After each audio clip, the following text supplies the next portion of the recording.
How to fix welcome to Instagram problem on your Instagram homepage. Hello guys, this is Atticus back with another tutorial video.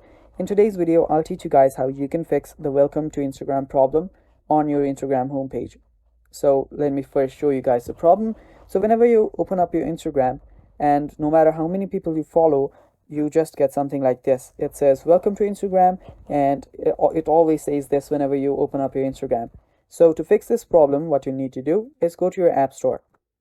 Now, this problem might have something to do with you not having the latest version of Instagram. So what we'll do is we'll go to our Instagram on our app store and upgrade Instagram.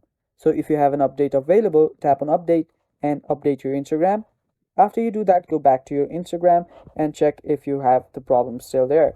So if you don't have the problem there now, what you need to do is just go to your settings. If you still have the problem, go to your settings, go to general, go to iPhone storage, and after you're on iPhone storage, scroll down till you find Instagram. So here, go to Instagram and offload your app. After you offload your app, just go ahead and download the app again, and that should basically fix your problem. So it's that simple, guys. Thanks for watching. Stay tuned for more, and don't forget to like the video. Bye bye.